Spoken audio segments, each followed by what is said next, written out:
a partir de agora, a gente vai acompanhar a palestra Gêneros ainda oclusos no contexto acadêmico, que será ministrada pelo professor Dr. Francisco Alves Filho.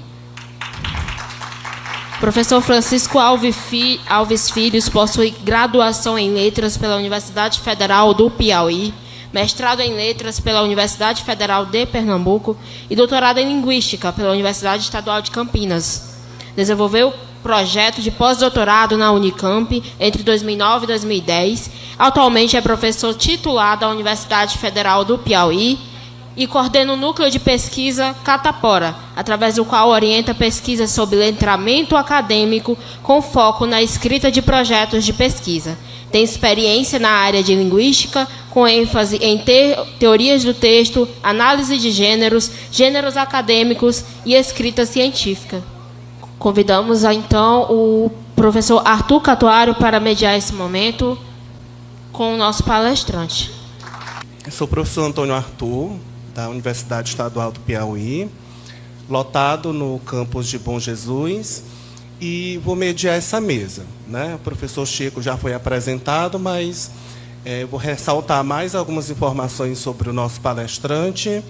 Em seguida, eu passo a palavra ao professor Chico e, por fim, nós debatemos, né, a palestra que vai ser apresentada aqui, com as perguntas e os diálogos que vão ser feitos. Só para confirmar, no canal também já voltou. Pronto. Então, as perguntas poderão ser feitas também pelo canal e aqui presencialmente. Tá? E de já desejar boas-vindas a todos, a quem também está online, né, participando do evento. E só para acrescentar algumas informações sobre o professor Chico Filho, além, né, de todos esses compromissos acadêmicos, né, que ele vem desempenhando ao longo desses anos, ele é coordenador do núcleo de pesquisa, o Catáfora, né? Já foi coordenador do programa de pós-graduação da Universidade Federal do Piauí.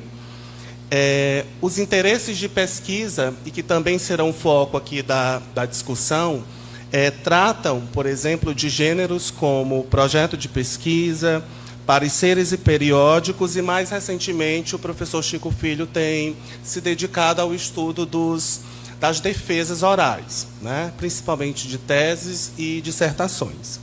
Além disso, é autor do livro Gêneros Jornalísticos, Notícia e Carta do Leitor, publicado pela editora Cortez. Também autor de coletânea de livros didáticos do projeto Carnaúba. E o título da sua palestra, como já foi mencionado, Gêneros ainda não oclusos no contexto acadêmico. Com a palavra, o professor Chico. Bom dia a todas as pessoas aqui presentes. Quero agradecer a Bárbara, ao Franklin e a toda a sua equipe. E fazer um evento é sempre uma atividade coletiva. E a gente vê o quanto o evento é muito bem organizado, né? A gente fica com uma inveja branca, né, de um evento assim tão bem organizado. Eu quero pedir desculpas caso eu tenha um acesso de tosse, porque eu estou com uma gripezinha, mas é gripezinha mesmo, viu? Não se preocupem.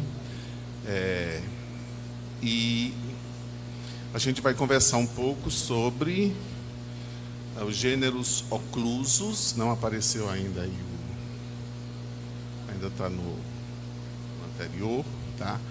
Bom, provavelmente que muitos de vocês não conhecem esse termo, né? Gêneros oclusos. Não é um termo muito bonito, né? Parece nome de remédio, provavelmente, né? Mas, enfim, não é um termo que tem um significado tão complicado. Ele está aí na pasta que eu vi. Gêneros oclusos, o nome, ó. Isso. É esse mesmo. Ok. Vamos ver se eu consigo passar aqui.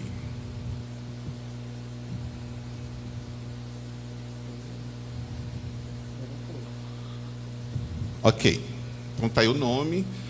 Eu vou falar um pouquinho porque esse título, né, esse ainda, de alguma forma expressa um pouco de otimismo que a gente tem com o ensino, com as aprendizagens, e também uma certa esperança de que a gente precisa fazer algumas coisas, algumas práticas, algumas mudanças nos contextos universitários, para que a gente consiga acolher melhor e possibilitar melhor que os nossos estudantes que chegam à universidade consigam participar de uma maneira mais ativa do mundo acadêmico. Infelizmente, vou falar pela minha universidade, Universidade Federal do Piauí, a gente tem uma taxa de evasão grande, a gente tem muitos problemas de permanência, a gente tem muitos alunos que não se tornam efetivamente autores e agentes no processo. E, seguramente, isso não é um problema individual de cada aluno. Eu acho que isso é um problema institucional, na medida em que nós dizemos que esses alunos estão autorizados a fazer um curso, a gente deveria ter práticas que possam favorecer. Tá? Então, dá um pouco esse contexto político geral do que a gente vai falar de gêneros oclusos. Esse termo, né, foi proposto inicialmente pelo John Swales no contexto das universidades norte-americanas, sobretudo na preocupação de como favorecer a inserção de alunos estrangeiros nas universidades americanas. Então, ele começou a colocar que alguns gêneros são o que ele chama oclusos, que a gente podia usar em português, são bloqueados, são escondidos, alguma coisa do tipo, né? O acesso a eles de maneira é difícil, né? Então, ele vai dizer que são esses gêneros que são importantes, eles dão suporte para a construção do conhecimento, entretanto, eles não vêm a público, eles são raramente acessados, ou se são acessados por um público mais restrito. Tá?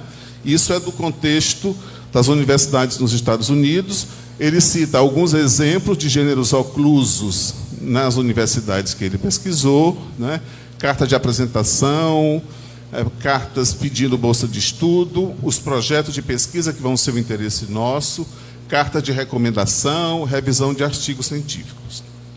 São gêneros que ele diz que são oclusos nesse contexto. Aí eu acho que vale a pena a gente pensar, trazer para o contexto brasileiro. Acho que é sempre importante, né? Os autores estrangeiros são muito importantes, mas a gente precisa pensar como isso pode fazer sentido para uma realidade brasileira, né, nossa. Então, eu listei alguns gêneros que me parece que estão dentro desse universo de gêneros oclusos, de gêneros com as pessoas têm dificuldade de acesso. Os que estão em preto, né, acho que são mais parecidos com o conceito inicial dos Swales, que são gêneros cujos exemplares são inacessíveis. Né? Gêneros em que o exemplar, os textos não circulam, eles ficam restritos. Nós vamos aqui pensar em voz alta, né? É uma coisa que a gente está elaborando, tá? De ampliar esse conceito e pensar que, mesmo em caso em que os exemplares circulam, talvez a gente possa falar também de oclusão. E por isso que esses três últimos aí que estão em azul, artigo científico, dissertação de mestrado, tese de doutorado, ainda como interrogação, mas para pensar se também sobre eles não existe algum tipo de oclusão. Tá?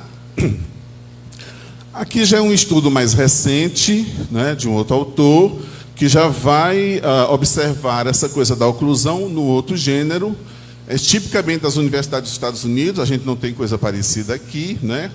Tipo ensaio de pensamento, que é da área de negócios, em que os alunos têm que, a partir de uma citação, escrever o ensaio. Que eu saiba, a gente não tem especificamente isso. Né? Ele também, né, descobre que, pelo fato dos estudantes não terem acesso a exemplares, a variação retórica é muito grande. Cada um faz de um jeito diferente, pelo fato do gênero ser ocluso. E aí esse autor começa a trazer uma ideia interessante, e eu vou me apropriar dela, que é pensar em vários graus de oclusão. E não pensar assim, há gêneros oclusos e não oclusos, mas pensar graus de oclusão. A oclusão pode ser mais, pode ser menos, dependendo de uma série de coisas. Então, essa ideia achei interessante, já com o pessoal de literatura, já estou me apropriando dela, né? Então, ele vai ampliar esse conceito para falar de gêneros parcialmente oclusos. Então, quando são parcialmente oclusos? Quando, nas condições de funcionamento que a gente conhece, sobretudo as pessoas novatas que chegam no campo, elas não estão expostas a esse gênero. Por quê? O gênero pode estar acessível para várias pessoas mais experientes que sabem onde e sabem como localizar esses textos, mas para o novato pode ser totalmente ocluso porque ele não sabe onde encontrar, ele não sabe que caminho fazer para chegar até isso. Eu vou depois mostrar um exemplo no contexto brasileiro disso, tá? Aqui já é um outro estudo de 2015, outros 2 autores, que vão aplicar o conceito de gêneros oclusos para a dissertação de mestrado. Tá? E aí isso já muda, porque a dissertação de mestrado não é um gênero com exemplares inacessíveis. As dissertações ficam... no Brasil, as dissertações estão todas disponíveis. Os programas são obrigados a colocar dissertações disponíveis. Tá? Acredito que no contexto dos Estados Unidos também aconteça esse tipo de coisa. Mas esses autores vão dizer que também a dissertação pode ser considerada um gênero ocluso, não porque os exemplares não circulam, mas por algumas razões que eles vão apresentar, que também me parecem interessantes e também vou me apropriar delas. Primeira razão, a dissertação é um projeto negociado entre o aluno e o orientador. Portanto, embora haja vários exemplares, o projeto que você vai fazer não está claro, não está definido. Ele é construído durante o percurso. Então, para um estudante que vai começar a fazer uma dissertação, esse gênero é muito escondido, não é? É um gênero bastante escondido, que vai oferecer uma dificuldade muito grande para o estudante. Pode ser que não seja difícil para o orientador. Só que o segundo ponto, né, vai falar da questão das expectativas. Mais na frente vou falar sobre isso, que acho que é um conceito da teoria de gênero muito importante. Benedito sabe muito disso também, a David trabalha muito com esse conceito, né, que gêneros existem também como expectativa. Para além de existir nos textos e nas práticas, os gêneros existem enquanto expectativas. Quem lida com determinado gênero espera que os textos daquele gênero sejam organizados, sejam difundidos de uma determinada maneira. Acontece que é muito comum que, no universo acadêmico, as expectativas sejam implícitas. As expectativas não vêm a público, elas não são claras para quem está aprendendo. Pode ser clara para mim, enquanto orientador, mas pode não ser clara para um orientando meu. Então, eles vão dizer que, no caso da dissertação, existe um problema de expectativa implícita. A expectativa não é dita. O orientador trabalha com ela, mas ele não explicitamente diz. Então, e a terceira razão, também muito importante, que vai entrar numa coisa cognitiva e metacognitiva, que é o seguinte: pessoas mais experientes como orientadores podem ter uma clareza para si de como, por exemplo, organizar retoricamente os textos do gênero. Mas ele pode não conseguir facilmente explicar para os outros. Ou seja, o conhecimento empírico prático necessariamente não é um conhecimento cognitivo. Ter expertise na prática de um gênero não significa automaticamente ter expertise em ajudar, em ensinar os outros como aprender e como dominar esse gênero. Então, mesmo nesses casos, eles vão dizer que nós temos uma oclusão para quem está precisando aprender um determinado gênero. Bom, o contexto institucional dos gêneros oclusos, né, isso vale para o contexto brasileiro também, né, é que, no geral, né, as convenções de gênero raramente são explicitamente ensinadas. Né? Já há um movimento, já se avançou, né? No Brasil, inclusive, já tem muitas pesquisas, mas ainda a gente convive com um contexto em que não tem um ensino, né, explícito, claro, de como é que se aprende os gêneros. E aí a forma predominante de aprender os gêneros acadêmicos é um processo demorado, né, ao longo dos anos, sendo exposto a gêneros, lendo gêneros, ouvindo pessoas. É um processo, digamos, um tanto assistemático. Realista, é assim que acontece. Tá? Não sei se a gente tem como fazer de uma maneira tão diferente, mas é preciso considerar que isso é complexo para quem está iniciando. Não é simples. E eu acho que aí vai ter uma diferença interessante, que é a percepção das pessoas experientes é bem diferente das pessoas que estão chegando. E isso a gente que é professor não se dá conta. Para a gente as coisas podem estar mais ou menos claras, mas elas podem estar muito oclusas para os que estão entrando na academia naquele momento. Né?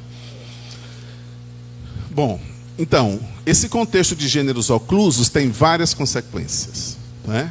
Sobretudo para os alunos novatos. Né?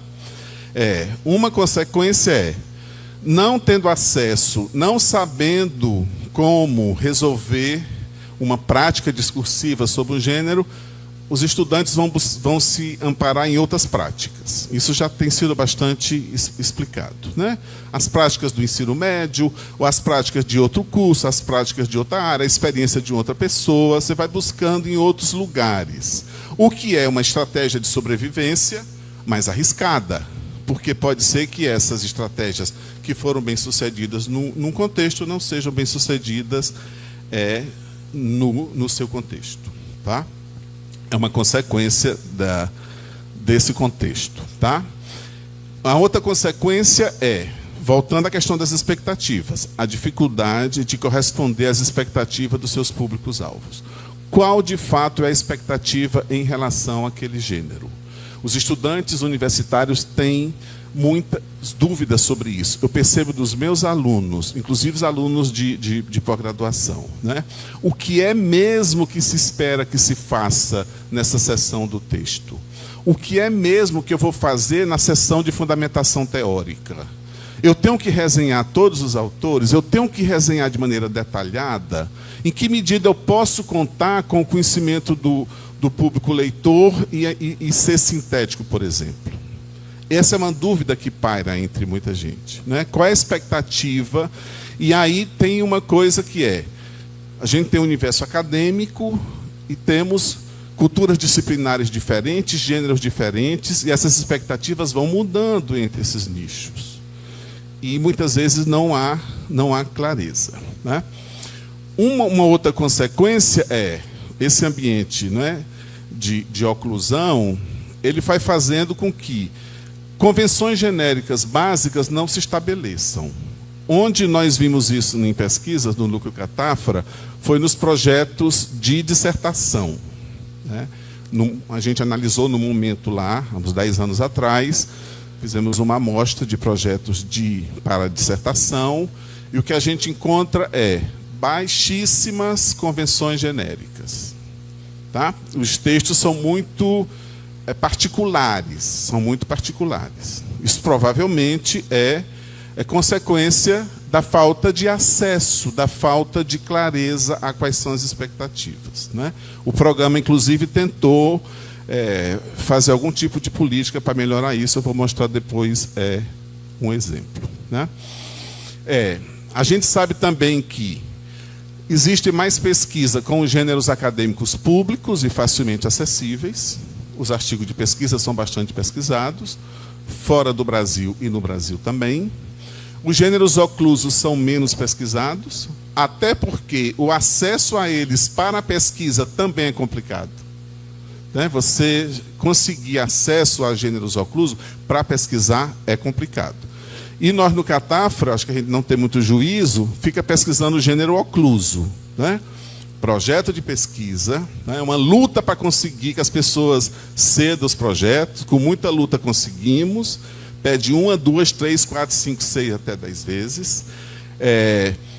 Temos pesquisado também os pareceres para artigos em periódicos, fizemos uma pesquisa, foi em tese de doutorado da LAFT, que é um gênero ocluso, também difícil conseguir, mas conseguimos.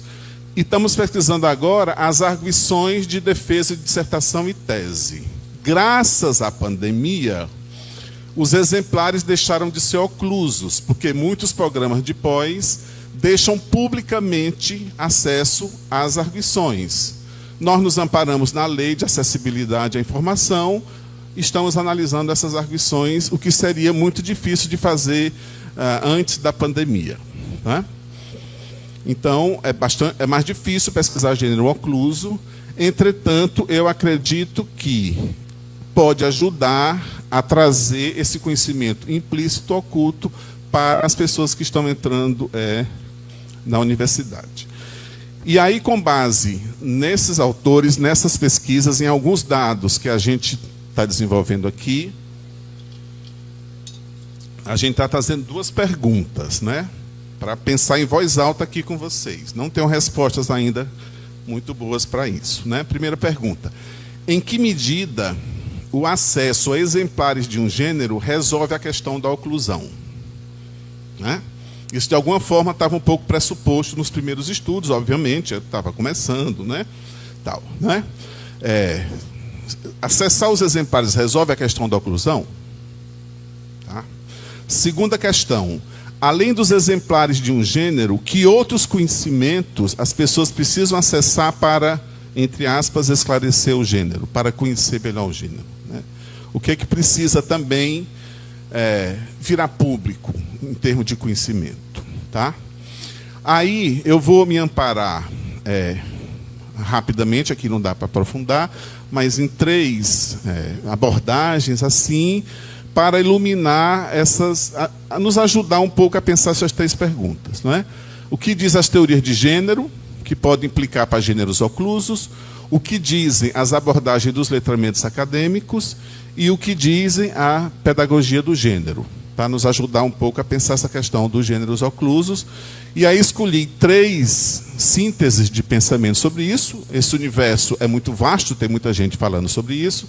Escolhi essas 3 porque acho que elas têm uma implicação assim interessante, né? Primeiro, é desses autores, Berkecota e Huck, que vão dizer que o conhecimento de gênero é concebido como uma forma de cognição situada, incorporada em atividades disciplinares. Né? Então, o que eles estão dizendo? Que conhecer o gênero, né, é aprender cognitivamente a fazer alguma coisa num contexto específico situado dentro de atividades disciplinares situadas. Então, isso está nos dizendo que sem, por exemplo, imersão, sem participação, sem vivência efetiva, esse conhecimento de gênero pode não se configurar efetivamente. Daí a gente se pergunta, né, colocando isso na prática, quantos estudantes têm essas possibilidades, né, na universidade de efetivamente vivenciar algo desse tipo? Participar das atividades disciplinares, estar realizando junto a atividade. No contexto da UFPI, do curso de letras, aluno da iniciação científica consegue alguma coisa desse tipo, né? Porque estão junto com o orientador, estão envolvidos no projeto, e, né, eles relatam, noutra pesquisa que a gente fez, a diferença enorme que faz para eles ter feito a iniciação científica, em termos de aprendizagem de leitura acadêmica, aprendizagem de escrita acadêmica. O segundo, a segunda citação dos letramentos acadêmicos, da Zavala, quando diz: as práticas de letramento acadêmico incluem discordâncias e confusões implícitas sobre quais são as formas esperadas de comunicação. Tá? Então, como a gente sabe, no universo acadêmico, tem muita discordância, tem muita falta de acordo, tem muita divergência. Que para os experientes isso é mais ou menos tranquilo. Mas para quem está começando, né, você imagina, né, a pessoa vai para uma banca, um avaliador X acha que é a última maravilha do mundo. E o outro acha que é a pior desgraça do mundo. Ou você envia um texto, submete para um periódico, tá? E vem duas avaliações completamente discordantes. Isso é real, né? Agora, como é que isso impacta para os estudantes que estão começando, para os pesquisadores que estão se iniciando na vida? Né? Isso está dizendo para ele, esse gênero é complicado, esse gênero é ocluso, né? Eu não tenho acesso, porque como? Né? Mas a gente sabe que é assim, né? Em parte, essas discordâncias podem ser saudáveis, no sentido, né, das universidades serem ambientes democráticos, participativos, né, sem dogmas, mas tem consequências. Né? Tem consequências importantes para quem está chegando aí nesse mundo. Tá? E a David vai dizer que ensinar um gênero particular é ensinar o contexto deste gênero. Ou seja, aprender um gênero não é apenas aprender o texto, não é apenas aprender o linguístico, é você aprender um contexto. Mas como é que você aprende um contexto? Onde é que está o contexto? Quais são as condições que vão favorecer você aprender um contexto?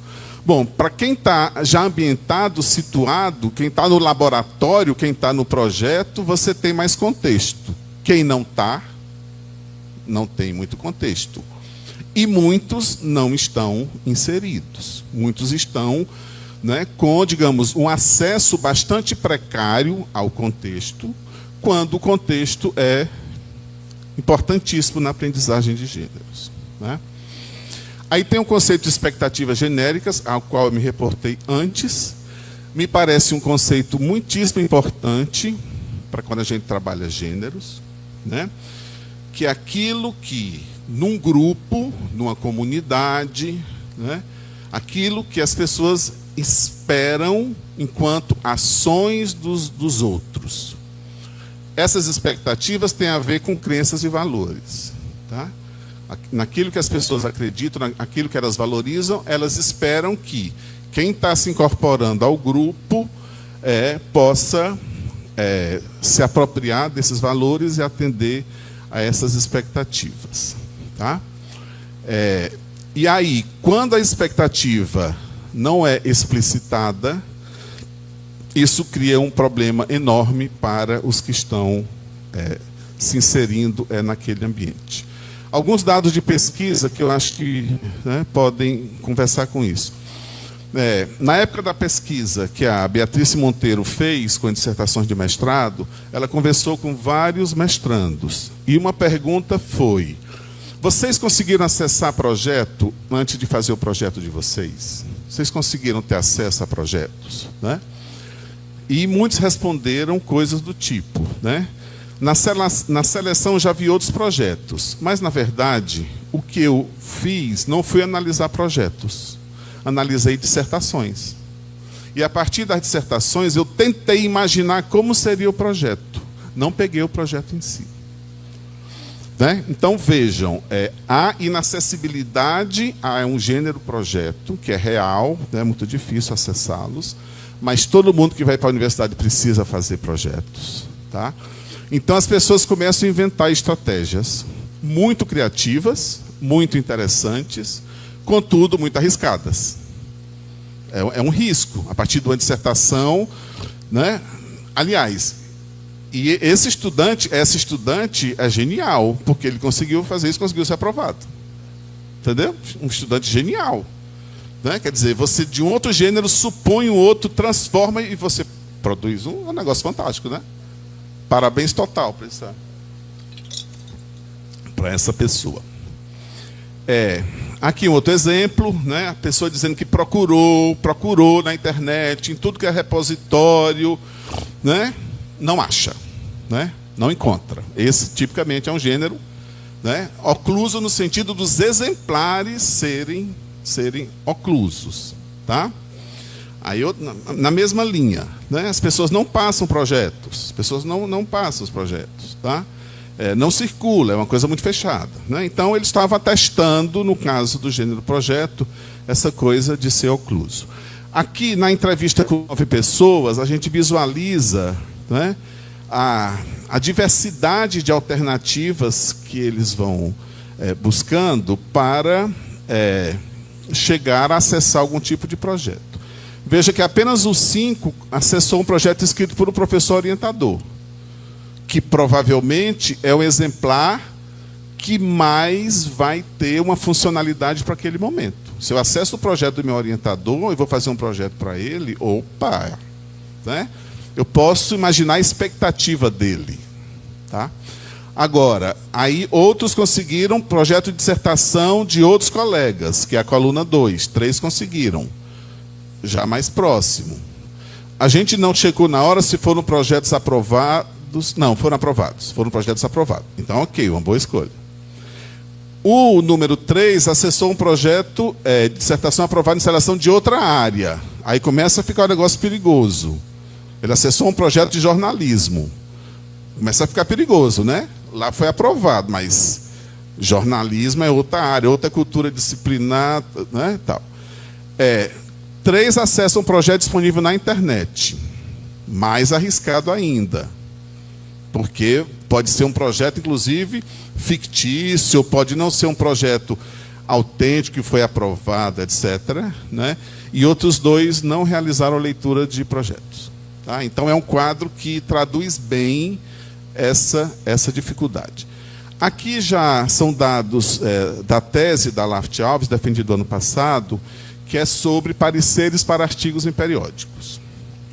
Aqui, nós temos pesquisadores sêniores, são pesquisadores que dão pareceres para artigos em periódicos, portanto, que têm larga experiência, né, são experts no campo, mas a pergunta era sobre quando eles eram pesquisadores sêniores. A pergunta era, quando você teve que fazer o seu primeiro parecer para um periódico, como é que você fez? Como é que você aprendeu? Você usou que estratégia para fazer o primeiro parecer?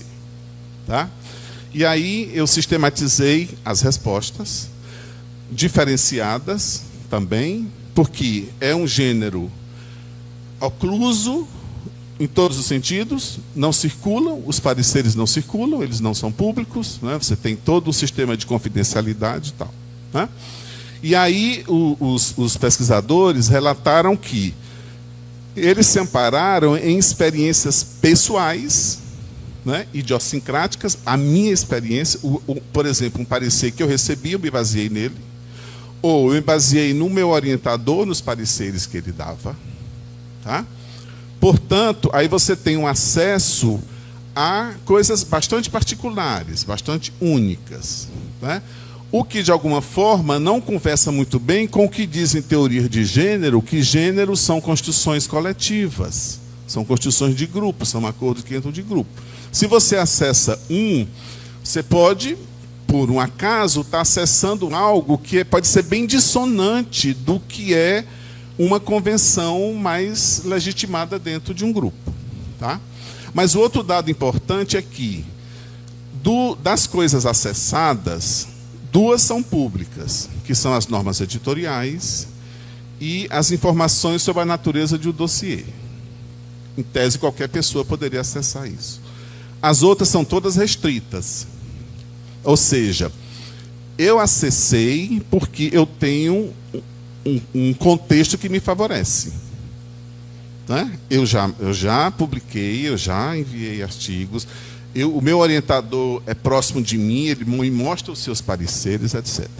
Mas muita gente não vai ter acesso a isso que esses pesquisadores conseguiram acessar. Tá? Tal. Aí, 3 depoimentos, né, dos pesquisadores sêniores. Né? O PC diz, então, em algum momento na graduação, eu li um parecer que ela, a orientadora, fez no sentido de que eu visse se fazia sentido, se o que tinha escrito fazia sentido. Então, essa pessoa teve um acesso muito bacana. A orientadora passou para que ela visse os pareceres que ela dava. O P3 diz: meu primeiro parecer foi inspirado nas orientações e pareceres que recebia da minha orientadora. E o 2, eu me guiei bastante nos pareceres que eu tinha recebido dos meus artigos. Tá? Então, é nessa perspectiva que eles têm acesso. E aí, com base nisso, né, a gente começou a se perguntar sobre o que é que pode se encontrar ocluso. Os exemplares do gênero, como Swales, né, claramente mostrou. E aí nós estamos propondo pensar 3 outras coisas que também implicariam nessa coisa da oclusão. Está ocluso um conhecimento científico de base socio-retórica. Quando nós temos, né, estudos que estudaram, né, descreveram, analisaram exemplares, mas não só exemplares, analisaram o contexto e puderam oferecer um conhecimento que é implícito, que é escondido, para que as pessoas possam ter acesso. Isso existe, né? Fora do país, no Brasil também já temos muitos estudos sobre isso, né? Mas para muitos gêneros não temos. Muitos gêneros não dispõem de estudos que expliquem como é que eles funcionam. Convenções genéricas realmente estáveis numa cultura disciplinar, quando, né, você tem determinado gênero, muito praticado num determinado contexto, entretanto, existem poucas convenções genéricas. Para quem vai começar, isso se torna algo bastante complexo. Eu estou dando o exemplo de resenha de texto na UFPI. Tá? Os alunos, frequentemente, são solicitados a fazer resenha. Mas não há norma, não há regramento, não há indicações. Parece que cada professor gosta de um jeito. Então, o aluno diz: o que é fazer resenha? O que é que eu tenho colocado uma resenha? A resenha de texto, né? Não resenha para publicação em livro. Aquela resenha, né, como uma atividade de sala de aula. E o outro caso são normas e padrões institucionais para a construção de textos, com inclusão de expectativas claras e indicação de convenções genéricas. Depois eu vou mostrar exemplo de algumas alternativas em relação a isso. Então eu comecei a pensar assim: pegando essas características, a gente pode ter um contexto de menos oclusão ou um contexto de mais oclusão. Né? Menos oclusão quando temos acesso a exemplares, os textos são públicos, são acessíveis. Existem metagêneros de formação, metagêneros ensinando as pessoas algumas características sobre determinados gêneros. Temos metagêneros prescritivos, como editais, como normas das revistas. Né? Temos convenções genéricas consensuais e acesso a práticas letradas situadas. Num contexto como esse, né, menos oclusão, portanto, potencialmente, isso vai favorecer muito mais a inserção, a participação das pessoas através desses gêneros. E, no lado direito, se essas coisas não acontecem, nem acesso a exemplares, nem acesso ao conhecimento sobre os gêneros e nem acesso às práticas, a gente vai ter um contexto de mais oclusão, portanto, mais dificuldade de inserção. Tá? E aí, né, acho que a gente pode, revendo no sentido de ampliar um pouco esse conceito e de fazê-lo funcionar na realidade das universidades brasileiras, ou pelo menos na realidade da minha universidade, é onde eu posso falar com um pouco mais de propriedade. Né? Então, a oclusão pode envolver gêneros com exemplares públicos, mas com inacessibilidade a outras facetas do gênero. E aí podemos dizer que um gênero não seria ocluso em si mesmo, não se trata de um gênero ser ocluso, mas ele pode se encontrar ocluso em função de condições de uso e de acesso desse gênero. Todo gênero seria relativamente ocluso, tá? Tendo em vista algumas características dos gêneros. É impossível revelar todo o conhecimento sobre um gênero, mesmo num contexto particular. O conhecimento sobre gênero é uma coisa bastante complexa, né? Porque não é só o linguístico, né? São várias coisas que se integram num dinamismo, né, apontado desde o Bakhtin, né? A estabilidade relativa, tá? Já nos diz que a gente está lidando com uma coisa que é muito complexa, tá? O acesso a exemplares autênticos passa por limitações, né? Inclusive limitações tecnológicas, práticas, né? Como dar acesso a todos a uma quantidade suficiente, tá? O conhecimento de um gênero envolve aspectos linguísticos, discursivos, cognitivos, sociais e culturais, e não apenas linguísticos. Então, isso torna essa aprendizagem bastante complexa. E aí estou propondo uma redefinição de conceito de gêneros, ocluso. Não tem nenhuma ideia minha, né, mas apenas uma reunião de ideias que esses 3 textos que eu li trazem. Eu tentei um pouco reunir isso e me inspirando nos dados de pesquisa que a gente tem aqui em Teresina.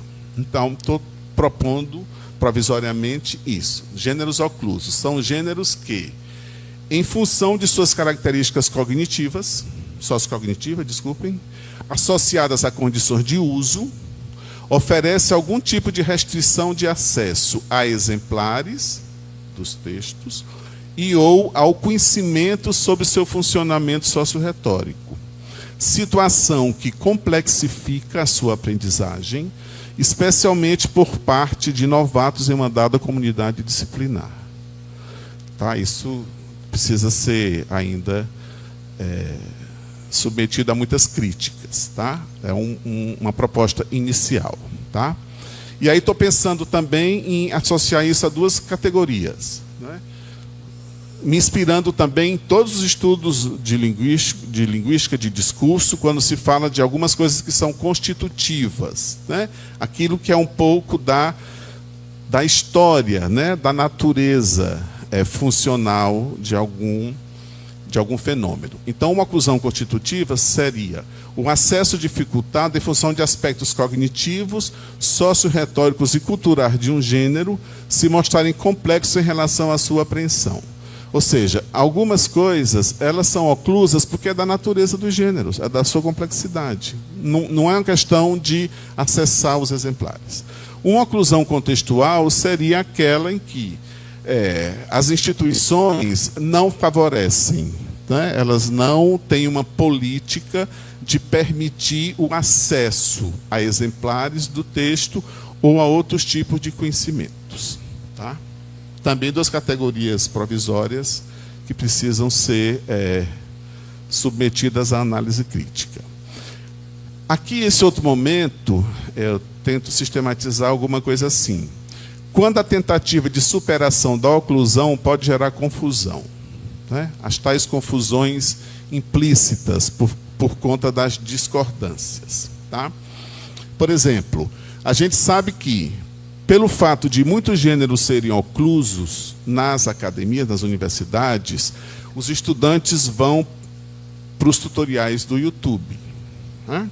Muita gente vai, né? O Arthur mesmo fez uma pesquisa sobre metagêneros, tá? Então eles vão para lá. Acontece que grande parte desses tutoriais não tem base científica, tá? E podem entrar em colisão com o que uma área disciplinar está defendendo.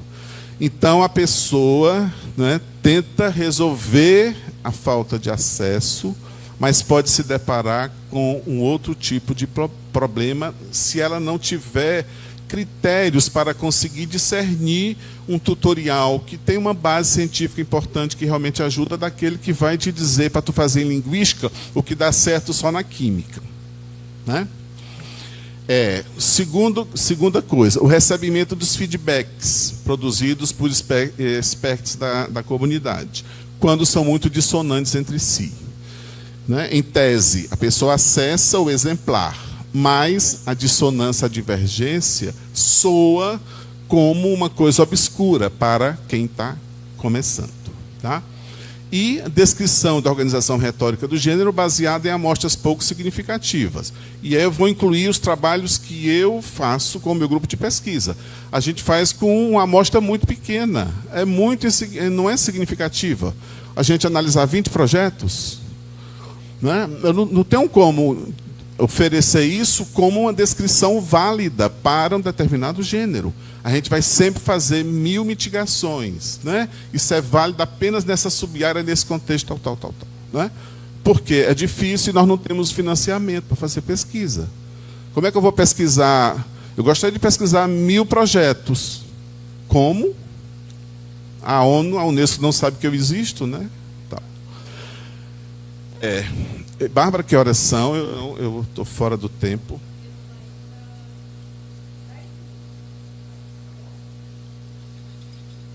Se vocês aguentarem, tá bom. Bom, tá. Bom, para não ser tão pessimista, né? Está sendo muito pessimista essa fala, né? Eu vou trazer alguns exemplos para o ainda, né? Para a gente acreditar que as universidades podem fazer coisas interessantes para incluir melhor, para acolher melhor, para facilitar a inserção dos alunos, dos pesquisadores júniores e sêniores. O primeiro, então são 3 exemplos. Um, da revista Trabalho de Linguística Aplicada da Unicamp. Um segundo é o informativo da seleção de pós-graduação do Pós-Lin da UFMG. E um do meu programa de pós-graduação, que eu também preciso, né, falar bem do meu lugar, né? Afinal de contas, o Piauí é o Piauí. Então, o primeiro exemplo. Se vocês não acessaram, eu recomendo acessar padrões de qualidade e de textualidade esperados pela revista Trabalhos em Linguística Aplicada da Unicamp. Acho fenomenal o que eles fazem. Umas 2 ou 3 páginas, eles dizem o que eles esperam que tenha no artigo e recomendam. Eles explicitam expectativas muito claras para quem vai submeter um artigo e também para quem vai dar parecer. Tá? Então, por exemplo, a origem da reflexão. O que eles esperam? Reflexões maduras e fruto de diálogo aprofundado. Recomendação: não submeta artigo de final de disciplina ou estudo piloto.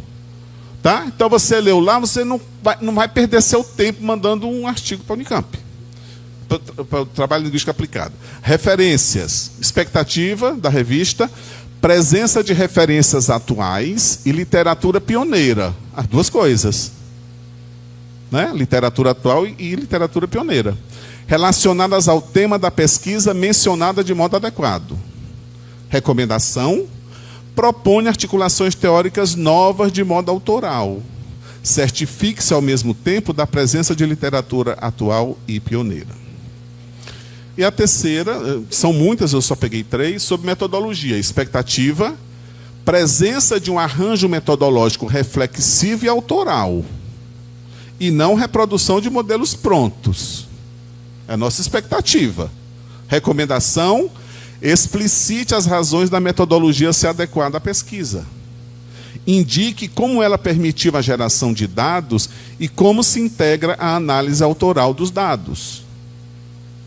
Eu trago esse exemplo porque eu não fiz uma pesquisa exaustiva, mas uma pesquisa exploratória rápida nas revistas de linguística do Brasil me mostra que o padrão não é esse. Né? Grande parte das revistas um pouco reproduz as normas da ABNT, fala de formatação, às vezes parece até assim da área de arquitetura.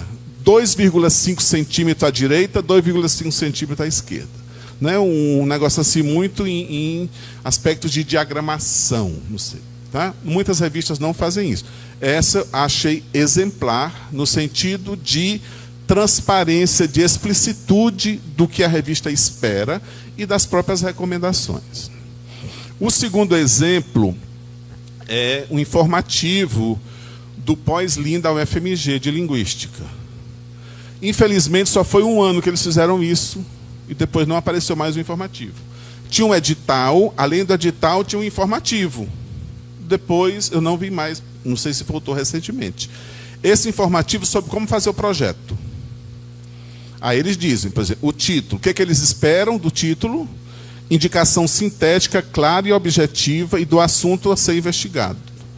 Recomendação: deixe para formular o título após já ter feito os outros itens do projeto. Bom, muita gente pode achar que isso é bobagem. Eu já vi vários alunos da graduação, eles, por alguma razão lógica, eles acharam que você escreve sempre na ordem que vai ser lido. E não é, não precisa ser. Né? A ordem de leitura não significa o espelhamento da ordem da escritura. Tá? Então, eles vão recomendando coisas assim. Isso não é tal. A justificativa, a expectativa deve conter explicação sobre as razões práticas ou teóricas da escolha do problema e sobre a relevância da pesquisa. E deve ter indicação do problema a ser investigado. A expectativa da banca. Recomendação: apoie-se em bibliografia para fundamentar razões teóricas da pesquisa. E por que eu acho isso interessante? Quando a gente começou a analisar os projetos no PPGEL de Letras, uma coisa comum era, na justificativa não tinha bibliografia. Por alguma razão, as pessoas acreditavam que na justificativa não bota bibliografia. Tipo assim, uma crença, bibliografia, eu boto, já que tem um referencial teórico, é lá que bota a bibliografia. Tá? Quer dizer, não está dito em lugar nenhum isso.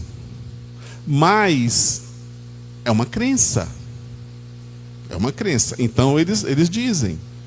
Tá? Então, ou seja, é preciso explicitar, às vezes, coisas básicas. Porque o básico é muito relativo. É básico para você. Para quem está entrando num campo, numa área, não tem nada básico. Tudo é muito complexo. Né? A outra recomendação: relacione as razões de ordem prática aos objetivos visados com a pesquisa. Né? Você casa uma coisa com a outra. E o terceiro exemplo é as orientações para o projeto da seleção do PPGEL, do nosso programa, em que a gente também, inspirado também lá no pós-LIN e nas pesquisas, a gente começou a, no edital de seleção, dizer coisas mais específicas sobre o projeto. Porque antes era assim, quantas páginas, quantas sessões. Tá. Né? O problema, para quem vai fazer um projeto pela primeira vez, não é saber quais são as sessões. É saber o que dizer em cada sessão, como dizer em cada sessão, fundamentado em que em cada sessão, para atender a que expectativa de uma banca de seleção. Tá? E aí a gente também passou a colocar alguma coisa desse tipo. Não sei se ajudou ou não, não pesquisamos. A gente fez na expectativa de ajudar. E aí eu vou terminar com duas perguntas. E não vou falar sobre elas, vou deixar para vocês. Primeiro, a quem interessa um contexto acadêmico com significativa presença de gêneros oclusos? E a segunda: que prejuízos pode gerar um contexto acadêmico com significativa presença de gêneros oclusos? Obrigado.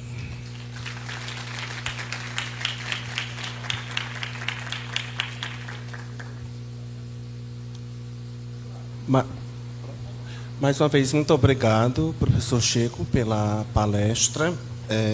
Eu tenho duas perguntas, mas eu não sei se o moderador pode fazer. Eu vou deixar para o final, se houver, e vou abrir agora o momento para, caso alguém tenha algum questionamento, também pelo online, quem está participando online, pode encaminhar a pergunta e os monitores vão trazer aqui para o professor Chico.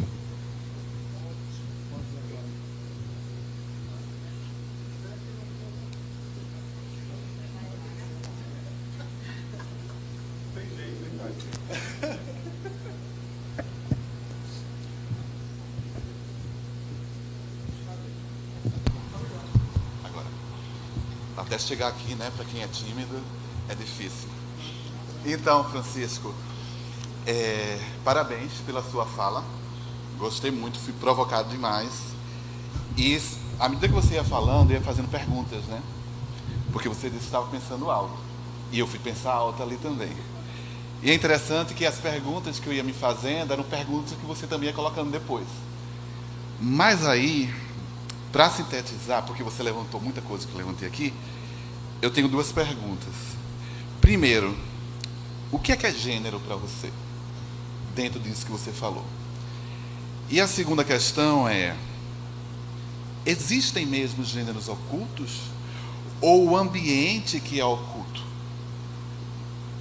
Né? Porque o que ficou claro para mim, quando eu comecei a pensar nisso, que não existem gêneros ocultos, mas os ambientes são ocultos, aí tudo que você mostrava ali, por exemplo, uma pergunta que eu fiz aqui, né?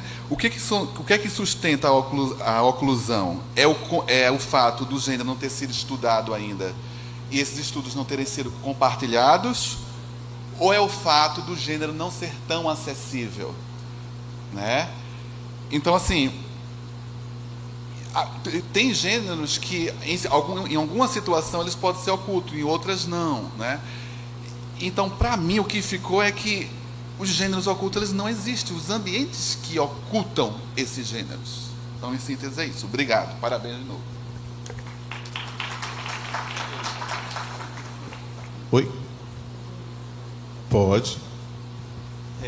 A minha pergunta, né, vou aproveitar, já que o professor Wagner a fez, e é mais ou menos nesse sentido. Então, eu vou abrir essa exceção para dar essa continuidade.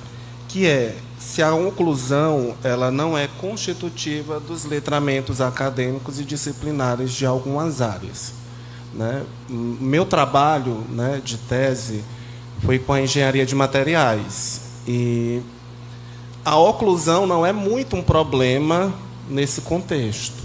Né? As pesquisas visam a patente, visam o produto, e se de repente o trabalho ficar muito exposto, né, pode ser que, né, por uma questão de ética acadêmica ou científica, alguém pegue uma fórmula, né, use a mesma substância ou talvez utilize alguma ideia do projeto, né, para complementar a sua pesquisa. Né? E aí a minha pergunta é nesse caminho, porque foi um dado que eu encontrei. Né? A oclusão não é bem um problema, pelo menos no contexto dos engenheiros que eu analisei. Tá. Vamos lá, Wagner. Bom, gêneros é um negócio muito difícil a gente definir. Né? Às vezes não está dizer o que não é, né? Porque é uma categoria muito complexa, porque ela é multidisciplinar, envolve um monte de coisa. Né? A gente tende a se filiar em alguma coisa, porque você não tem como ter um conceito que agrupe tudo. Né? Eu me inspiro muito nas teorias socio-retóricas, que vão defender que gêneros são práticas coletivas, sociais, não são coisas individuais, né? Que depende de acordos provisórios ou não, feitos pelos grupos e por comunidades. Né? E que gênero não é só o texto, gênero inclui várias outras coisas, inclusive coisas cognitivas, como as expectativas. Eu incluo as expectativas como uma das facetas do gênero. Aquilo que as pessoas sabem, imaginam, esperam que aconteça nos gêneros. Né? A segunda pergunta, talvez não tenha ficado claro. Né? O negócio de menos oclusão e mais oclusão é no sentido de mostrar que é uma gradiência, na verdade. Né? Não dá para dizer que ele é ou não é, né? Porque o mesmo gênero, na universidade A, B ou C, ele pode ter, né, uma política de acesso que vão favorecer muito mais. Né? Porque, na verdade, assim, esse conceito de gênero, ele não separa. Né? Quer dizer, o gênero ele inclui o contexto. Né? O gênero, por isso que, por exemplo, a gente não tem como falar o gênero de forma universal ou de forma continental. Eu vou ter sempre que situar. Né? Por exemplo, eu vou falar projetos de pesquisa de linguística aplicada em contexto de Universidade X. Né? A Desiree que falava isso, né? Você tem que botar muitos adjetivos para você dizer que é um gênero, porque senão você não situa ele no lugar X, onde ele vai ter um comportamento, uma prática que vai se diferenciar de outro lugar, né?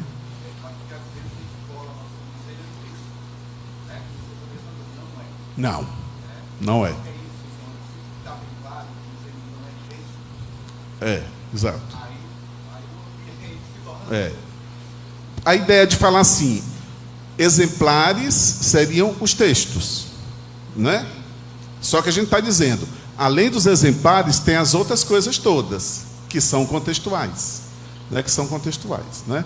Agora, o que eu acho que pode pensar, não sei, né, isso aí depende de muita reflexão, é se, né, o fato dos gêneros, né, englobarem tantos tipos de conhecimentos, não faz com que o acesso a eles seja sempre uma coisa muito inacessível, né? Um acesso difícil, porque, na verdade, além de ser dinâmico, de mudar, de ser flexível, né? E tal, ele nunca está pronto, né? Digamos assim. Então, acho que esse funcionamento faz com que tal. Arthur, não sei, talvez assim, no caso da engenharia, o que vai ser privilegiado para, né, estrategicamente não dar acesso é ao produto textual. Mas provavelmente que o engenheiro que está fazendo a pesquisa, ele vai receber a orientação de como fazer. Talvez o que ele não deva é divulgar publicamente, por exemplo, né, um artigo em que ele revela o conhecimento que ele tem. Tá? Mas as outras questões, eu acho que, se o novo engenheiro não for bem assessorado, informado pelos sênior lá do ambiente, ele talvez não consiga fazer. Entendeu?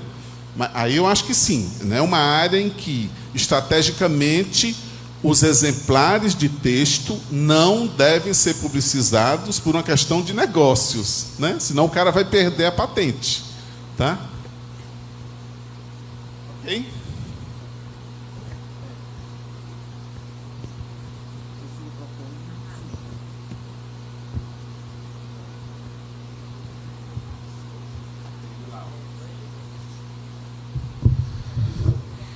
Bom dia. Chico, obrigado pela palestra. E eu vim ali no caminho dizendo, eu vou mesmo fazer isso, né? Porque se Wagner disse que é tímido, né, para fazer perguntas, eu acho que eu sou bem mais. Mas como o Chico é um interlocutor assim, muito querido, assim, muito próximo, né, do que eu faço, é interessante também como isso que Chico falou vai ter muito a ver com o que eu pretendo falar no encerramento do evento. Então, primeiro uma consideração, para tentar ser breve, né? Que essa questão do gênero ocluso, ela tem, para mim, sempre muito a ver com a questão do ensino. É a grande questão. Não é só quem está começando, mas também um profissional já experiente, como a gente. O grande problema do ocluso é que você é suposto, é esperado que você faça coisas que nunca ninguém lhe ensinou a fazer. Então, de repente, você tem que dar parecer para um artigo submetido a um periódico. Quem te ensinou a fazer um parecer? Então, está aí a grande pegada, que eu acho que justifica muito como tema importante discutir, né? Aí depois, segundo aspecto que eu queria comentar, porque até por eu ficar ali na frente e eu vou ouvindo e vou reagindo, às vezes fazendo umas mungangas assim, né, que fica bem claro que eu estou reagindo, em relação aos exemplos da revista TLA e também do programa do Pós-Lim. Eu acho que aí, nessa tentativa louvável, né, de sei lá como é que seria isso, desocultar, revelar, né, essas expectativas, e aí vira uma pergunta para você, se não há um grande risco aí de uma uniformização que é também danosa e impossível de fazer. Por exemplo, a questãozinha simples do título. Eu não gosto desse tipo de receita, nem assim que você começa com o título ou que você faz o título por último. Não, acho que questão de título, para mim, por exemplo, só para pegar esse exemplo, pode ser muito mais uma questão de idas e vindas. Eu começo com um título provisório e vou construindo, depois eu posso voltar. É como a gente acompanha, eu duvido muito que Arthur começou e terminou com o mesmo título a tese dele. Ninguém faz isso, né? E também você não deixa para o final. Então, a minha preocupação, que eu pergunto para você, se esse tipo de instrução, ao mesmo tempo, não cria uma falsa imagem de um tipo de receita e, às vezes, eu posso dizer, citando inclusive TLA. Cadê John? John está por aqui. Aquela história. Não submeta trabalho de final de disciplina.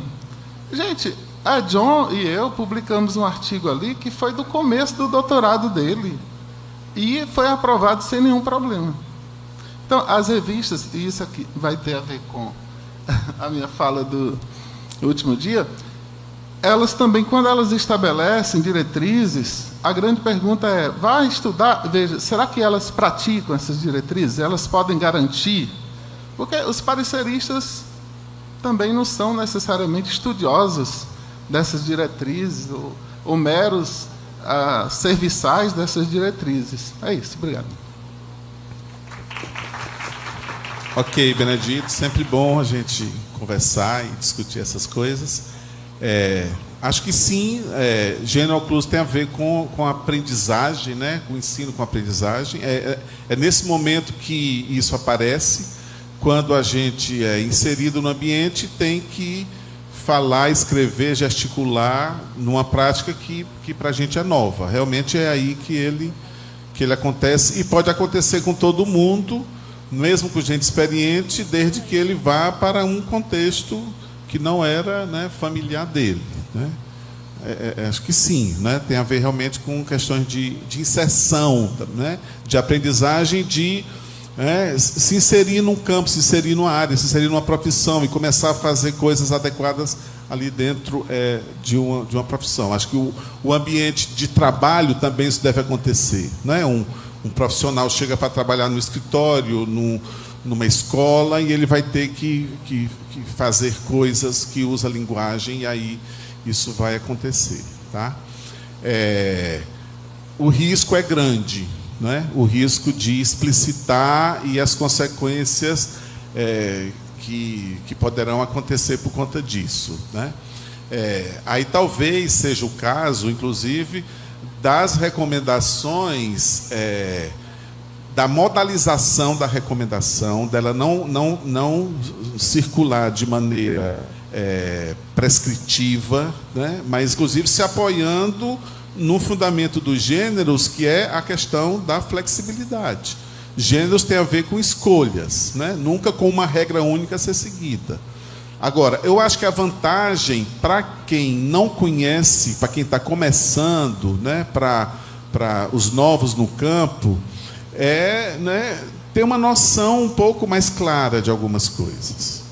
Eu acho que para quem está começando pode ser interessante essas instruções explícitas, mas elas têm riscos, né? Tem risco mesmo de padronizar demais. Né? E acho, Benedito, que, né, os pareceristas, talvez alguns nem leiam essas normas. As revistas não têm um acompanhamento assim sistemático, né? Não tem. Eu já dei parecer para essa revista, não é? E, enfim, né, não tem lá alguém, né, controlando se você está seguindo isso, né? Eu já, né, para muitas revistas que eu dou parecer, não é? Termina que os valores que a gente tem, né, eles têm um poder muito grande também, tá? Mas todas as formas de explicitação, elas trazem riscos, tá? De como elas serão lidas e de que consequências elas têm.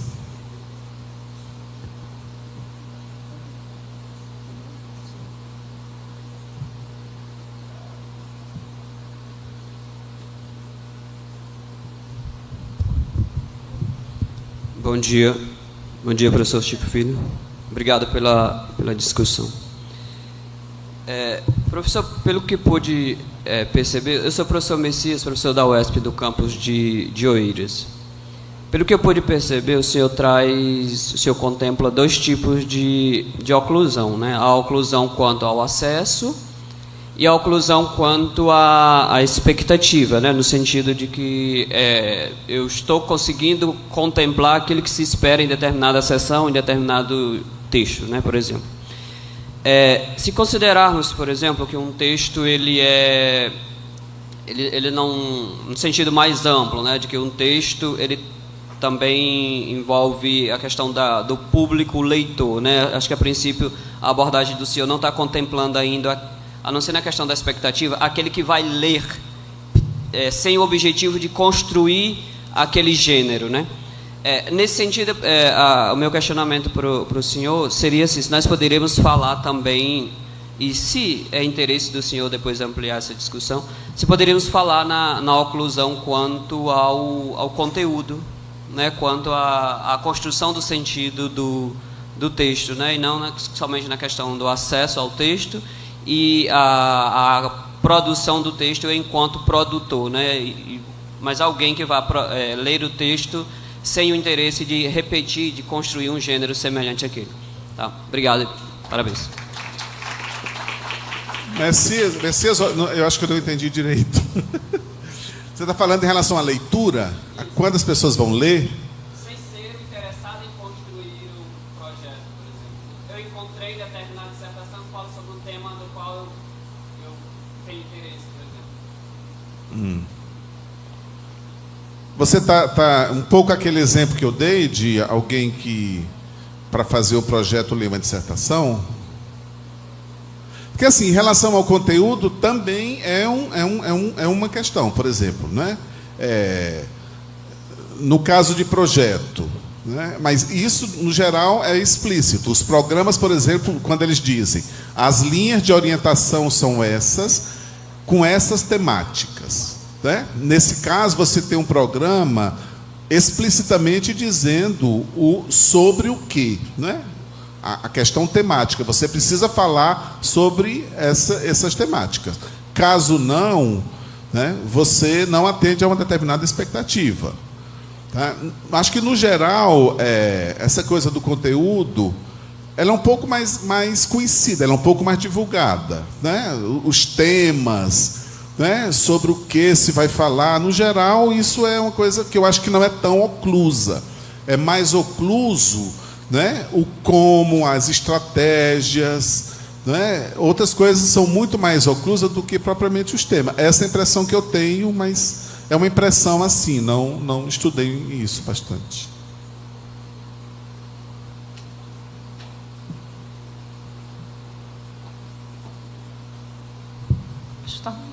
Bom dia, gente. Eu sou a professora Brígida, eu resido em Floriano, mas estou no campus da UEMA São João dos Patos, né? Quero aqui até destacar que nós tivemos 13 trabalhos aprovados para apresentação, 24 alunos inscritos, né? E conseguimos que 2 viessem presencialmente, né? A Domingas Fernanda e a Camila. Temos também uma ex-aluna do curso de Pedagogia do PRIO, na Federal, em Floriano, que também está com trabalho aprovado, né? Então, as 2 meninas estão aqui de forma presencial, mas os demais estão todos online, né? Queria só fazer esse destaque. E aí, parabenizá-lo, professor, pela sua fala. Sou admiradora do seu trabalho, né? Já paguei uma disciplina com você. E acho muito interessante o seu trabalho com o seu grupo, né, o Catáfora. Eu gosto sempre de participar do COGIT também, porque essa discussão de gênero acho que é algo que não vai se esgotar nunca, né? E, de repente, o senhor aparece aqui com gêneros oclusos. E a minha inquietação, não sei se vai ser bem uma pergunta, você colocou 2 categorias que você está trabalhando, disse que pode ainda revê-las, né? Mas, por exemplo, nós temos 224 municípios no Piauí e mestrado, doutorado na rede pública, até onde eu sei só tem aqui na capital, né, na área de letras, corrigindo, sendo mais clara, né? Então, a gente vê que, por exemplo, nos campos interioranos, ainda há a realidade de professores sem mestrado, sem doutorado.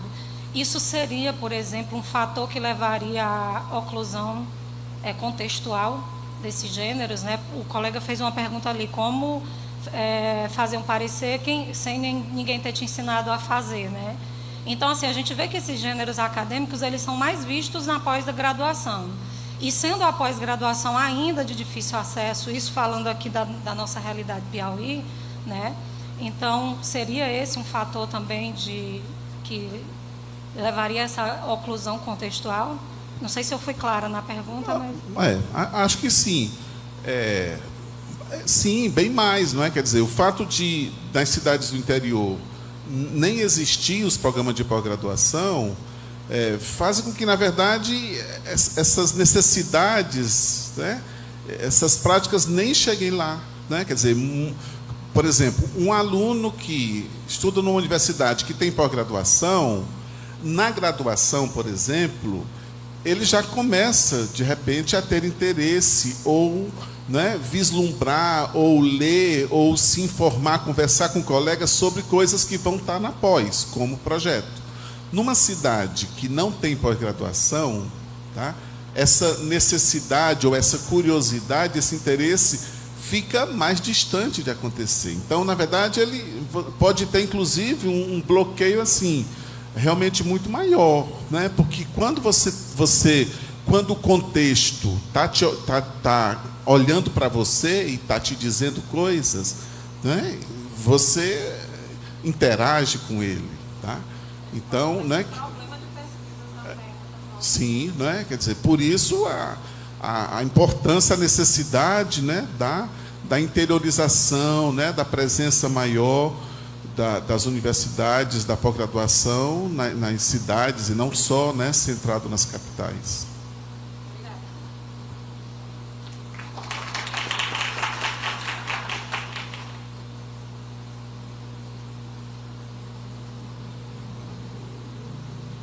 Bom dia, professor. Meu nome é Clarice. Eu sou mestranda em Educação pela UERGS, da Universidade Estadual do Rio Grande do Sul. E eu agradeço, inclusive, pela fala, porque ela contribui muito com o que eu estou estudando no momento, não necessariamente da minha pesquisa de mestrado, mas é uma pesquisa paralela que a gente está realizando, que é o processo de inserção de professores, né, que a nossa universidade ela se espalhou pelo estado, pelo interior, e o público principal são os professores da educação básica ali da região, né, a inserção deles no programa de mestrado. E eu percebo, tanto com os meus colegas, quanto com as pessoas com quem eu convivo na escola, um processo de dificuldade de inserção. E a minha pesquisa hoje está voltada para isso, né? As dificuldades e desafio de inserção e permanência desses docentes no programa de mestrado, né, de pós-graduação principalmente, por conta dessa dificuldade de... E grande parte deles atribui isso à formação inicial. De que na formação inicial, na formação, né, que eles tiveram ao longo da graduação, quase nenhum dos gêneros acadêmicos, né, não houve um processo de letramento acadêmico ao longo da formação inicial deles. Mas também alguns atribuíram à formação básica ali, ensino médio, de que, na verdade, o pensamento pesquisador ele deveria, né, estar presente desde da formação básica. E aí, a gente já discutiu bastante em relação a isso. A universidade deveria proporcionar, a escola já deveria proporcionar. Eu sei que, no caso desse contexto, são gêneros que, geralmente, as pessoas já estão bem socializadas ali naquele espaço, né? Mas aí, a minha pergunta seria assim, a quem que a gente poderia atribuir, inicialmente, o papel, porque, como você falou, os gêneros eles são ensinados, é aquele processo de troca, né? O papel de trazer a possibilidade de inserção dessas pessoas. Será que é o ensino básico? Será que é ali no contexto já da formação inicial ou da pós-graduação? No caso desse, muito provavelmente seria pós-graduação, mas eu, por exemplo, tive contato na graduação para entender como é que funciona uma revista, como é que funciona para submeter. Aprendi na marra, como todo mundo, né? E essas questões também de... A quem também é o papel de nos mostrar essas sutilezas das expectativas, né? Porque uma revista espera isso da gente, uma outra revista espera aquilo, né? Então, era essa a minha pergunta. Não sei se ficou clara. Acho que sim, acho que eu entendi. Vou começar pela última, né? Eu acho que as pessoas mais experientes, que estão há mais tempo no campo, elas precisam falar sobre suas práticas. Elas precisam falar sobre a sua vivência. Porque é essa questão. Quem já está há mais tempo no campo e quem já tem um conhecimento, né, mais ou menos, porque nunca está pronto, né, mais ou menos organizado, as coisas nos parecem equivocadamente que são mais simples, quando na verdade não são. E a gente esquece, né? A gente esquece, né, a dureza que foi aprender uma série de coisas. Então, acho que é muito importante a gente ter memória disso e a gente conversar sobre isso, coisas básicas com, né, as pessoas que estão interessadas no aprendizagem. Porque a gente apaga, a gente esquece, pensa que está tudo bem, não está tudo bem. A gente precisaria falar mais sobre isso, né? As pessoas que têm mais experiência, tá? A questão da inserção, no Brasil, é um problema seríssimo, porque o ensino médio termina... Vamos pensar leitura e produção de texto, né? Terminou uma etapa e vai começar, você vai para outro mundo, né? Você se preparou para ir para a Argentina, mas você vai para a China. A pós-graduação é na China, né? É outro mundo, porque você 3 anos fazendo dissertação e aí você vai, né, ser exigido em outras coisas, e a gente, professor na universidade, esquece, e tem aí o mito dos letramentos, né, que acho que é uma coisa importante, estudante pronto, aluno pronto, né, porque passou no vestibular. Tá? Então, eu acho que é um problema sério, né? Mas, assim, idealmente, o ensino médio não profissionalizante, ele deveria ser uma passagem para o ensino superior. O mundo acadêmico deveria acontecer no ensino médio, né? As formas de pensar, as formas de raciocinar, os tipos de leitura. Por exemplo, uma grande questão o aluno chega na universidade e aí é uma parafernália de ideias diferentes. Puxa, mas no ensino médio tinha verdade, tinha um certo e errado, agora não tem mais. Isso é seríssimo. Como é que você vai lidar agora com um ambiente super complexo se você estava habituado com uma coisa muito mais simples? Isso é bastante complicado, viu? Não é para poucos anos, mas tem que ser uma agenda. Eu acho que, para mim, está saturado desse formato de ensino médio, de redação, de dissertação. Para mim, é um negócio complicadíssimo.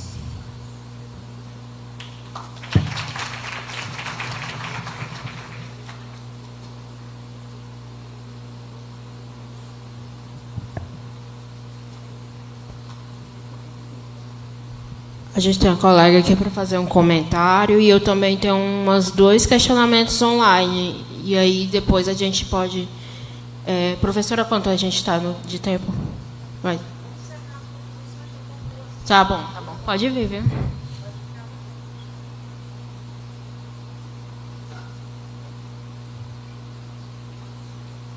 Olá, bom dia.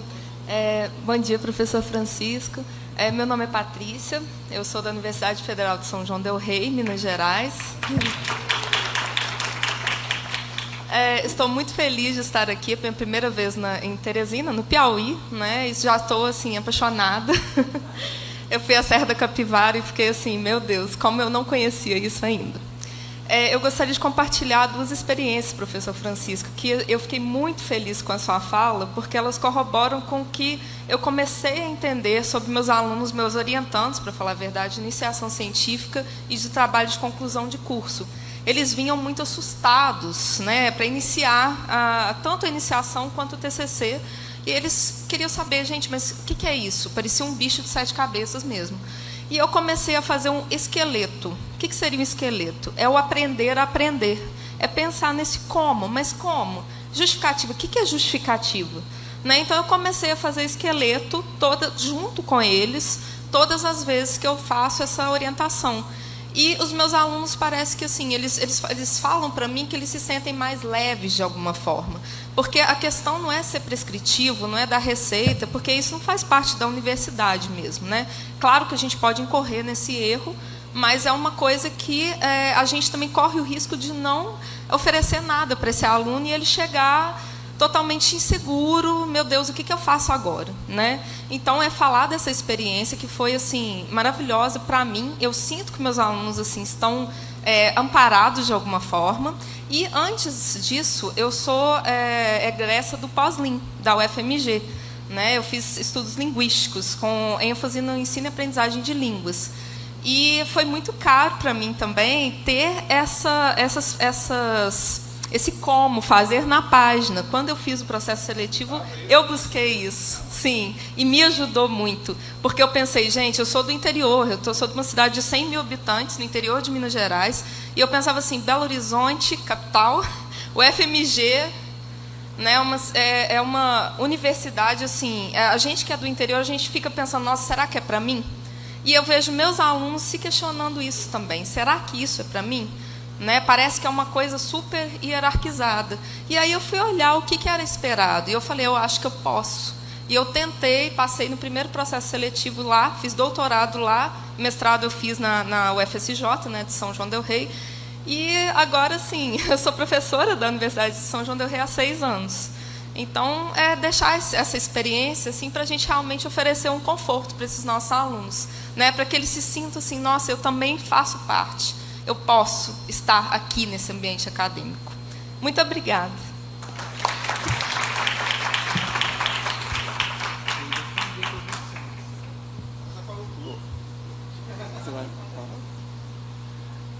No chat, né, nós temos 2 perguntas, na verdade, um comentário. Aí depois passa para você. Você quer...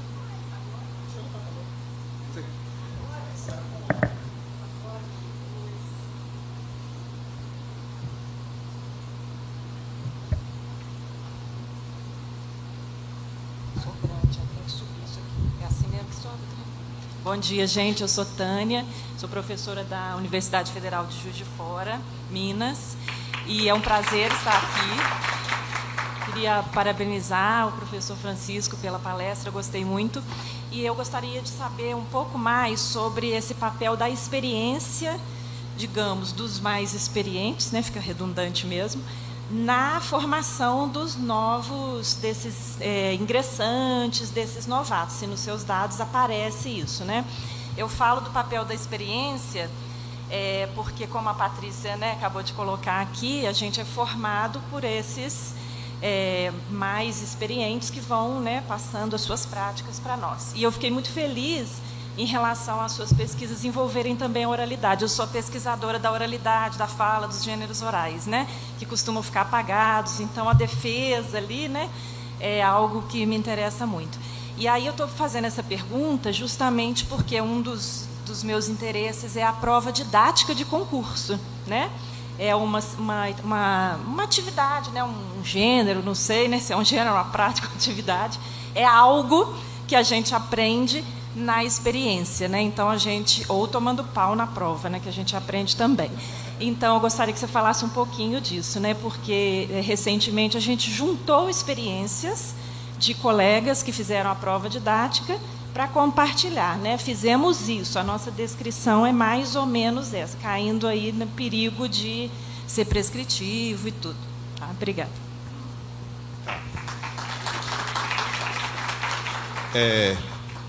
Assim, tem nas instituições algumas práticas, alguns gêneros que parecem que são deliberadamente projeto político de ser oculto, de ser ocluso, né? Tem uma coisa assim que parece mesmo que é projeto político de ser ocluso, que está dentro dessa lógica, né, de pouca democracia, de pouca abertura. Infelizmente, isso é real nas universidades, né?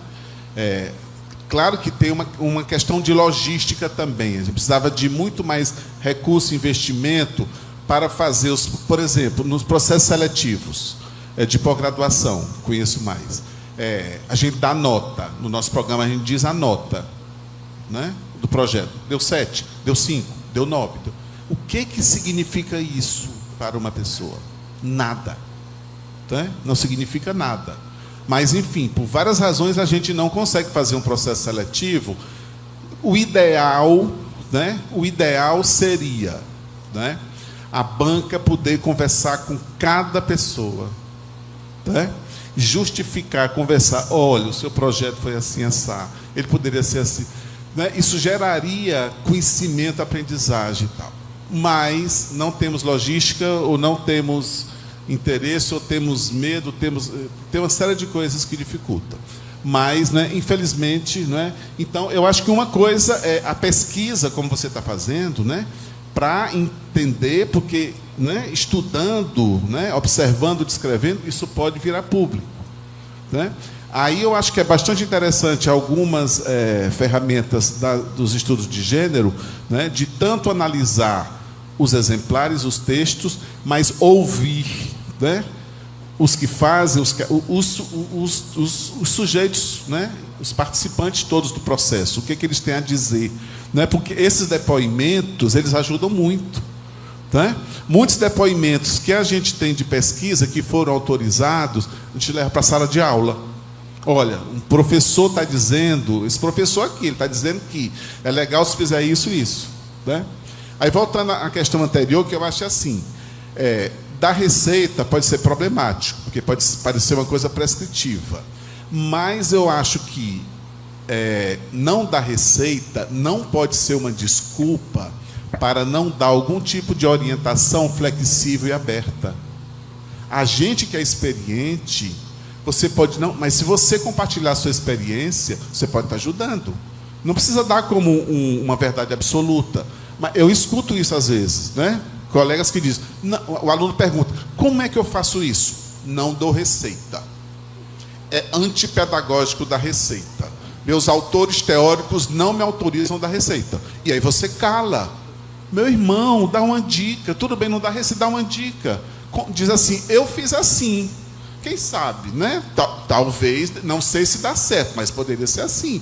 Então, existe também uma recusa, que é mais fácil muitas vezes, tá? Mas eu acho que a gente precisa compartilhar um pouco essas experiências, né? Na sala de aula, por exemplo, essa coisa dos letramentos, né? Das coisas escondidas, aí quem é meu aluno sabe que eu estou revelando tudo na sala de aula. Não digo o nome, eu digo, olha, entendeu? Fiz assim assado, olha, pode ser assim, pode ser assado, né? Numa banca foi dito, e não digo o nome de ninguém, protejo a ética, mas eu digo, porque fica só entre os experientes, né? A gente vai falando também, né? Porque eu acho que favorece bastante. Agora as perguntas online. A Luana, né, fez um comentário, uma pergunta. Ela diz que é um dado sensível, né, e após a pesquisa, tudo bem publicar, expor. Porém, muitas vezes, a ideia inicial do projeto se altera durante 2, 4 anos, e esse tempo não é suficiente para realizar a pesquisa. Então, considerando esse contexto, né, na universidade, ela pergunta se tem gêneros que não podem deixar de ser oclusos. Afinal, a propriedade intelectual, por se tratar de um projeto, ainda dificulta o acesso. Sim, não é? Por algumas razões as pessoas podem, né, individualmente não revelar. E muita gente faz isso, né? Quer dizer, quem vai concorrer num projeto com financiamento Big Tech não vai mostrar para ninguém. Tá? Agora, por que os projetos, por exemplo, do CNPq, que já foram concluídos, né, há 10, 15 anos, por que o CNPq e as outras agências não têm uma política de divulgação, se eles já foram concluídos? Né? Uma coisa é, né, por alguma razão individual, eu não vou revelar. Mas as instituições poderiam ter políticas, né, de acesso. Né? O acesso é complicado, é muita coisa oculta, escondida. Né? Muita coisa oclusa. Né? Então, eu acho que, né, precisaria. Acho que algumas coisas podem ser feitas e outras não podem também. E a última pergunta é se você pode explicar ou falar sobre como promover esse letramento acadêmico de uma forma não tão oclusa. Né? Se você pensa algumas práticas sobre isso. São várias. Uma é, se amparar em pesquisas científicas, pesquisas que analisaram práticas reais e levar isso, difundir, popularizar esse conhecimento. Então, você está trabalhando com gênero X, muita gente se apoia em manual, complicado, né? Vá buscar estudos autênticos sobre os diversos gêneros, já tem muita coisa disponível. Acho que divulgar esse conhecimento que tá disponível é uma coisa. Eu acho que é incentivar a participação, né? As pessoas precisam participar. Por exemplo, eu recomendo muito, assista a defesa, né? Participe das defesas. Defesa é um lugar em que conhecimento implícito é explicitado. Eu, quando fiz doutorado da Unicamp, não perdi uma defesa, assistia todas. Eu aprendi muita coisa assistindo as defesas. Né? Esse professor está criticando isso. Então, não, né? Acho que é legal fazer isso. Então, isso, porque só a sala de aula é insuficiente também. Né? E as teorias de gênero, de letramento, qual é a base? Práticas. Tanto teorias de gênero quanto de letramento, a coisa é práticas. Então, incentivar a práticas. As pessoas experientes falarem, contarem suas histórias, contarem suas práticas. Não é? Enfim, é um bocado de coisa, né? É um bocado de coisa que não acaba hoje. Bateu, já deu essas 3.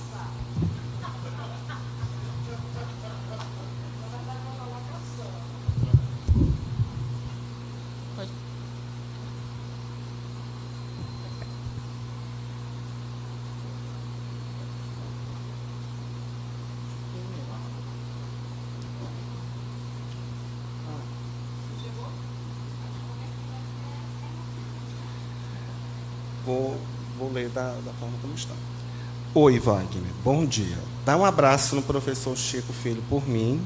Ouvi a fala dele de casa e fui muito impactada. Que fala pertinente. Estou pensando aqui nos aspectos oclusivos dos relatórios de estágio e na forma como deixamos de explicar os gêneros mais burocráticos. Bom congresso para você. Adriana Dalla Vestia, acho que é assim que pronuncia, da Universidade Federal de Sergipe, e é uma colocação que chegou via WhatsApp através do professor Wagner.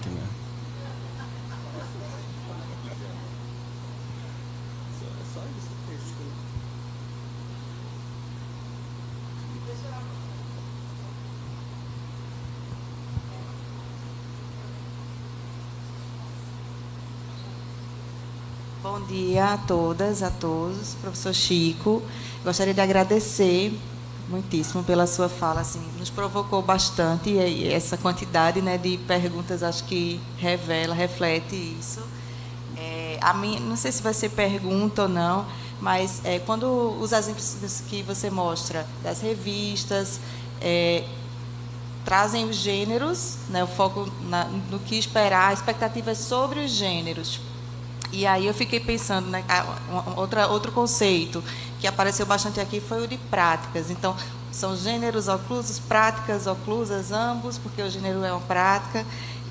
E aí, a minha inquietação, ou meu questionamento é sobre como pesquisas científicas podem ajudar no esclarecimento, no desoclusamento, qual é a palavra que foi criada aqui? Né? Desoclusão, enfim, como isso vai sendo esclarecido, como as pesquisas científicas podem ir esclarecendo, ajudando a conhecer, a produzir esse conhecimento, e se você vê as pesquisas etnográficas como essa metodologia, né, como uma possibilidade, e quais os desafios também enfrentados por isso. Obrigada. Sim, Amanda. As pesquisas são fundamentais, eu acho, né? Precisa avançar no país nas pesquisas de gênero, de letramentos, né? E aí a pesquisa etnográfica é fundamental para que a gente consiga captar essas coisas que são as mais escondidas, que são as coisas que não estão nos editais, não estão nas normas, não estão, mas elas são reais. E só a pesquisa etnográfica vai poder perceber essas coisas, tá? E tanto das práticas de quem está começando, como das práticas dos experientes, porque a gente encontrou muitas práticas das pessoas que estão começando, coisas que elas criaram, que são interessantes entender, né? Mas são interessantes também para a gente perceber que a ausência de uma outra prática leva a práticas que são arriscadas, né? Que são bastante arriscadas. Então, né, as pesquisas, né, que já temos no Brasil, né, vocês lá com o Benedito têm várias pesquisas sobre artigos, né? Aqui na UES, na Estadual do Ceará, a professora Cibele tem várias pesquisas sobre artigo científico, né? A gente no Catafra tem pesquisas de projetos e tem muita gente fazendo pesquisa. Eu acho que essas pesquisas elas podem ajudar bastante, né? Mas é importante que as pesquisas sejam análise textual e análise contextual, né? Para a gente entender um pouco mais aí os silenciamentos e as confusões do mundo acadêmico. Então, com a última pergunta e comentário, nós encerramos, né, a palestra. Em nome do Collins, eu gostaria de agradecer o convite. O microfone não é o meu melhor lugar de conforto, mas, né, eu espero que todos tenham tirado o melhor proveito de tudo que o professor Chico trouxe, e o e-mail dele está disponível, né, caso alguém tenha alguma dúvida, algum comentário, ou precise de uma referência, tá?